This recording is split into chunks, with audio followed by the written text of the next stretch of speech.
Bienvenue dans cette vidéo. On va faire la correction de l'exercice numéro 3 de l'épreuve de maths, niveau terminal, option sciences maths, de la session principale 2025.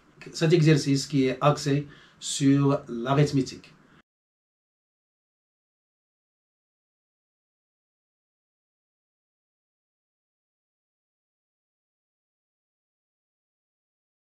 Après avoir jeté un coup d'œil sur l'énoncé de l'exercice, abordons la solution par la question qui nous demande de montrer que a à la puissance p moins 1 sur 2 est congruent à 1 modulo p, ou a à la puissance p moins 1 sur 2 est congruent à moins 1 modulo p.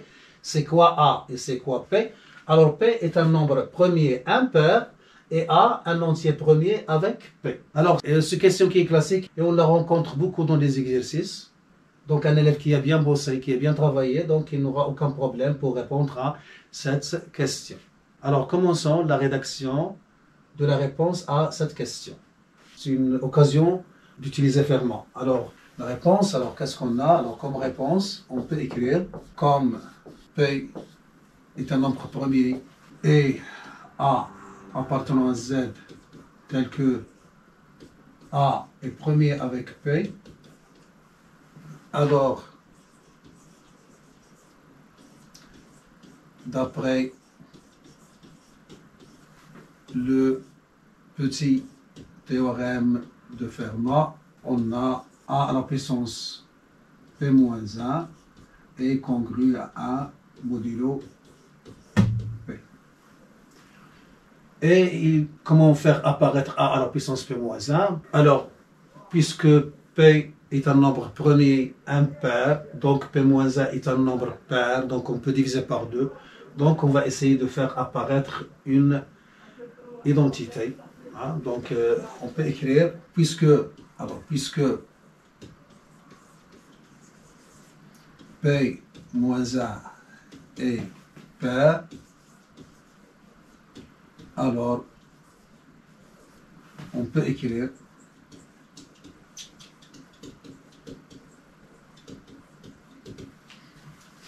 A à la puissance P-1 sur 2, le tout au carré, est congru à 1 modulo P. C'est-à-dire, pour faire simplifier les choses, donc on peut écrire moins 1 sur 2 au carré, moins 1 est congru à 0 modulo P. D'où, donc c'est A à la puissance P moins 1 sur 2 moins 1, donc on a une identité, multiplié par A à la puissance P moins 1 sur 2 plus 1 est congruent à 0 modulo P.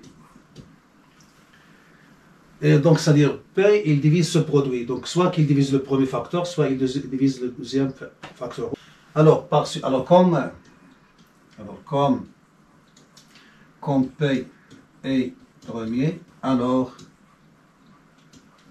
P divise A à la puissance P-1 sur 2 moins 1, ou bien P divise A P-1 sur 2 plus 1. C'est-à-dire que soit on a A à la puissance P-1 sur 2, il est congruent à 1 modulo P, la traduction de ça, ou bien la traduction de ça que A P-1 sur 2 est congru à moins 1 modulo P. C'est-à-dire ça, il est congru à 0 modulo P, c'est-à-dire A à la puissance P-1 sur 2 est congru à moins 1 modulo P. De même là, A à la puissance P-1 sur 2 moins 1 est congru à 0 modulo P, et qui nous donne ça.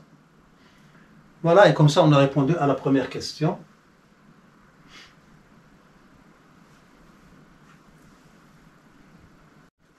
Alors maintenant, on passe à la deuxième question de l'exercice qui donne une hypothèse que x0 est une solution dans z de l'équation ax au carré est congruent à 1 modulo P. Et il nous demande de montrer dans la question petit a que x0 à la puissance P-1 est congruent à 1 modulo P. Donc toujours, comme je le dis, on sent le petit théorème de Fermat. Alors, pour arriver à ça, il suffit de montrer que cette solution, avec P, ils sont premiers, entre eux. Donc, qu'est-ce qu'on a? On a ici une solution, donc A, x0 au carré est congruent à 1 modulo P. Donc, si on suppose qu'ils ne sont pas premiers entre eux, c'est-à-dire que P est un diviseur de x0, donc on aura cette congruence, c'est ax au carré, x0, a x0 au carré est congruent à 0 modulo P, ce qui est absurde. Hein, donc, là, c'est classique. Alors, supposons, alors montrons que P inf x0 est égal à 1. Alors si P inf x0 est différent de 1, alors on aura, puisque P premier, alors puisque P premier est premier, on a P inf x0 est égal à P, puisque le PGCD de P x0 n'a que deux valeurs possibles, soit 1, soit P, puisque P est premier. Alors par suite, x0 est congru à 0 modulo P de haut. Donc, d'après la compatibilité de la congruence avec la multiplication, on aura x0 au carré est congru à 0 modulo P. Et on multiplie par A, on aura A x0 au carré congru à 0. Et comme A x0 au carré est congru à 1 modulo P, alors par transitivité, on aura 1 est congru à 0 modulo P. C'est-à-dire P divise 1 absurde. Donc notre supposition est fausse. Et c'est quoi notre supposition? On a supposé que P inf x0 est différent de 1. Alors par suite, P inf x0 est égal à 1. Alors on est arrivé là, par suite P inf x0 est égal à 1. Et comme P est premier, alors toujours d'après le petit théorème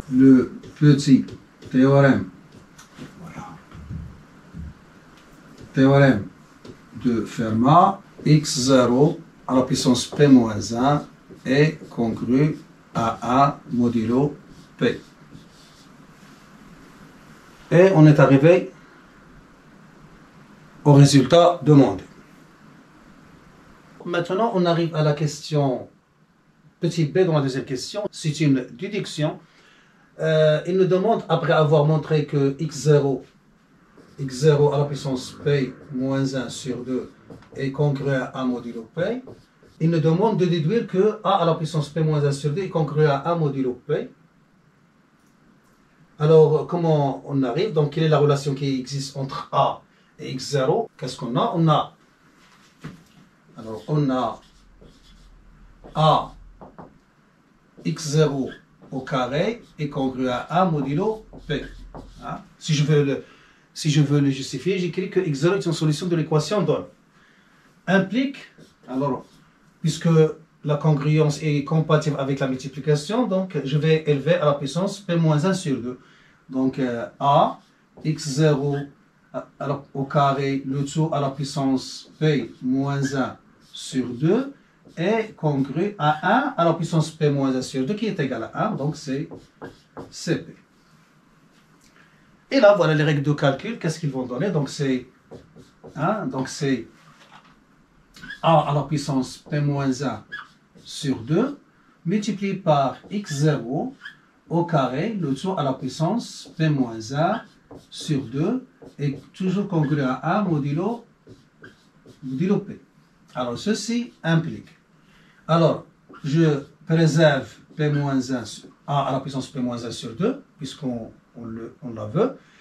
Et là, c'est quoi? C'est donc les règles de calcul de puissance. Donc ça donne x0 à la puissance p-1. 2, ça s'élimine avec le 2, est congru à 1 modulo P. Et puisqu'on sait que x0 à la puissance p-1 est congru à 1 modulo P, donc par transitivité, alors puisque puisque x0 à la puissance p moins 1 est congru à 1 et congru à 1 modulo p, alors par transitivité, hein, je peux dire que a à la puissance p moins 1 sur 2 est congru à 1 modulo p. Alors comment il faut le comprendre, hein? Je vais l'écrire en rouge. Hein? Alors comment il faut le comprendre? Par transitivité. Hein? Il se sait par transitivité. Par transitivité.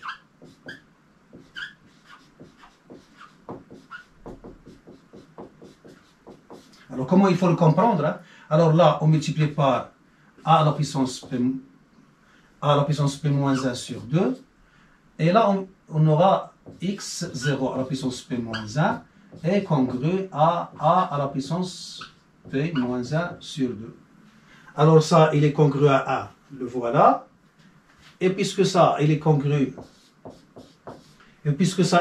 à sa modulo p, donc par transitivité, ce terme, il est congru à 1 modulo p. Donc c'est une conséquence de la transitivité de la congruence modulo p. Donc il faut l'écrire et le comprendre. Alors on arrive à la question 3. Il nous donne un entier naturel n, non nul. Et dans la sous-question petit a, il nous demande de montrer que si p divise 2 à la puissance 2n plus 1 moins 1, alors 2 à la puissance p moins 1 sur 2 est congru à 1 modulo p. Donc c'est une démarche qui est classique, c'est-à-dire on montre quelque chose qui est général et on le spécifie pour un cas particulier. Dans le cas, on donne à a la valeur 2. Alors qu'est-ce qu'on a? Alors qu'est-ce qu'on a montré? On sait on a montré que a1 p est égal à 1 et a x0 au carré est congru à 1 modulo p. Donc ceci implique que a à la puissance p moins 1 sur 2 est congru à 1 modulo p. Donc il suffit de prendre à la place de a, on prend 2. Alors application.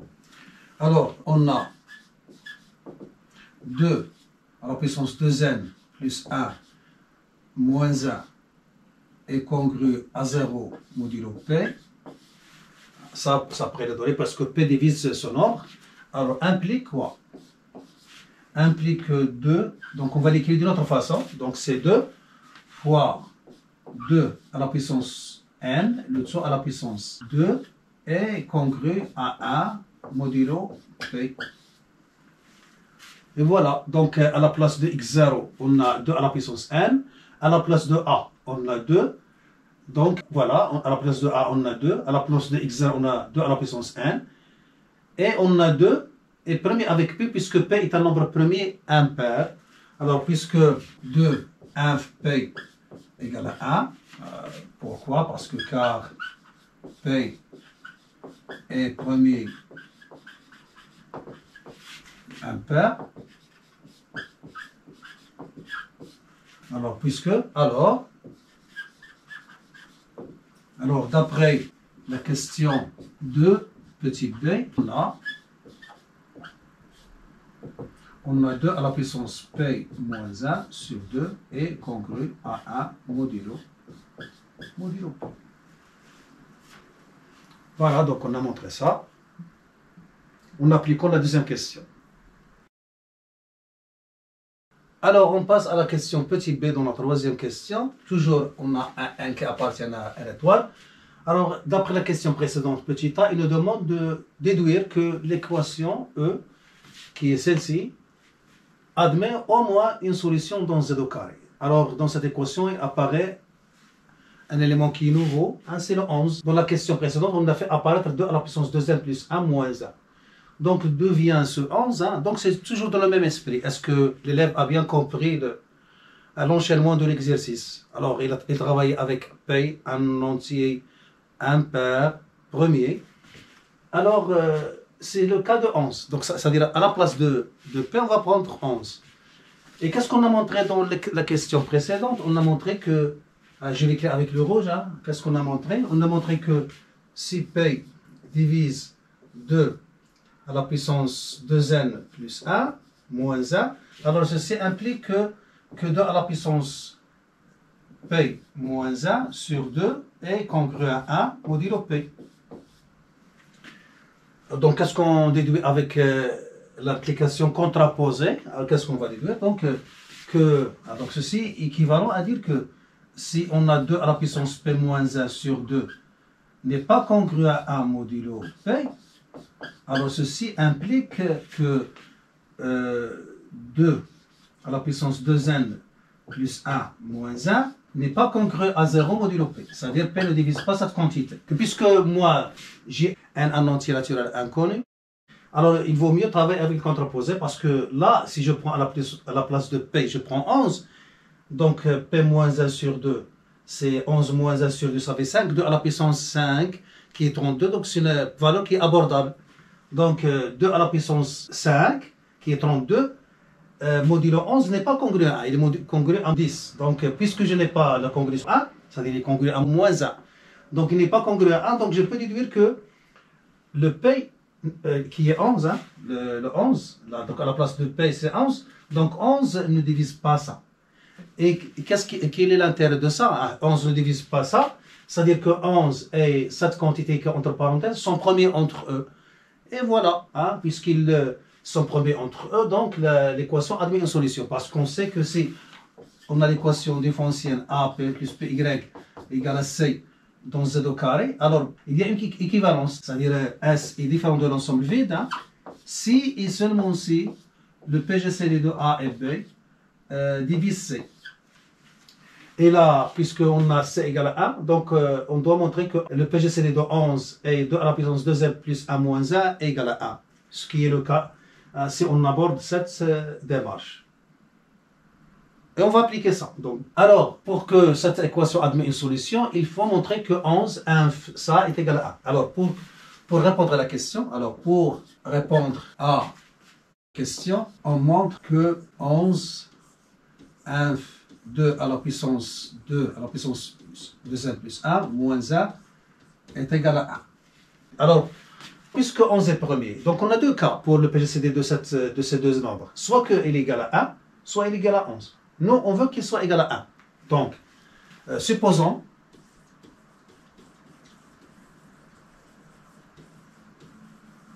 que 11 inf 2 à la puissance 2n plus 1 moins 1 égale à 11.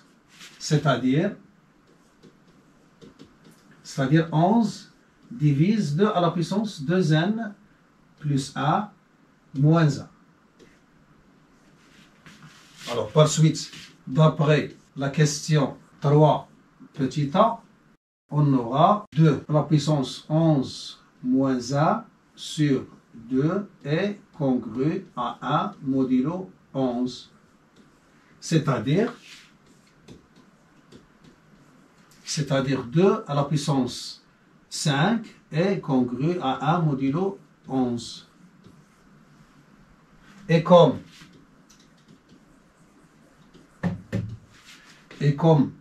2 à la puissance 5 qui est égal à 32 est congru à moins 1 ou bien 10 modulo 11, alors on aura moins 1 est congru à 1 modulo 11 par transitivité. C'est-à-dire 11 divise la différence qui est 2. Absurde. Par suite, notre supposition est fausse. Et qu'est-ce qu'on a supposé, nous? On a supposé que le PGCD est égal à 11. Donc, par suite, on déduit que 11 inf 2 à la puissance n plus 1 moins 1 est égal à 1. Donc, les coefficients sont premiers entre eux. On déduit donc que l'équation E admet au moins une solution dans Z au carré. Et voilà, on a répondu à la question.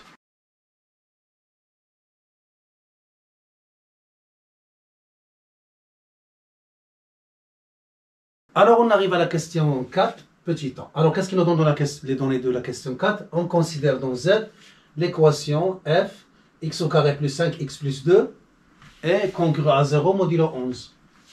Et il nous demande de montrer que cette équation est équivalente à cette équation. Donc déjà, on remarque la forme de ce qu'on veut avoir. Donc un nombre A multiplié par quelque chose au carré est congru à 1 modulo un nombre premier. Donc toujours dans l'application du résultat de la question 2. Alors, ça c'est une question qui se repose sur du calcul et connaissance, l'information du cours. Alors si on multiplie les deux côtés de la congruence par un nombre qui est premier avec le mode, donc on a équivalence. Hein? Donc il n'y a pas de changement de mode, il y a équivalence. Alors, réponse. Alors on a f, elle est équivalente à quoi? Alors, équivalente à... Alors, je vais multiplier les deux côtés par 8. Alors, pourquoi 8 hein? Parce que 2x au carré plus 5 à la puissance 2, si je la développe, j'ai là 4. Avec le 2, ça fait 8.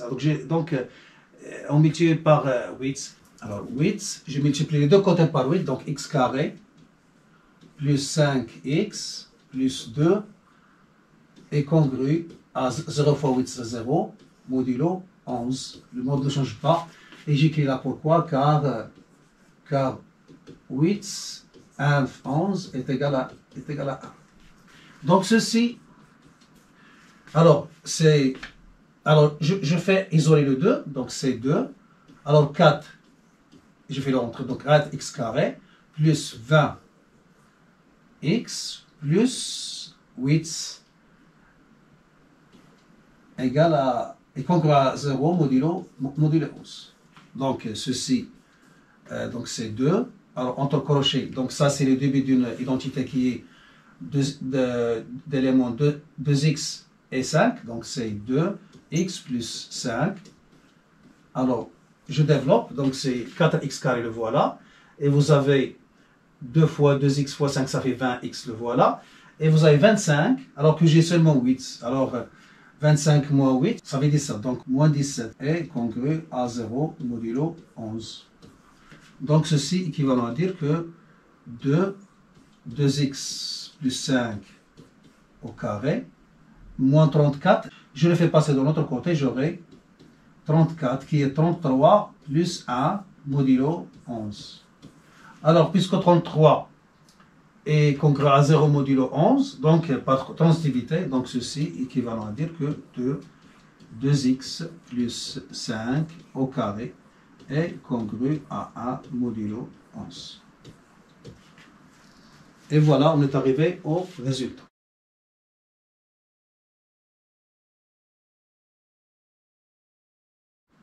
Alors maintenant, on arrive à la dernière question, la question petit b, dans la quatrième question.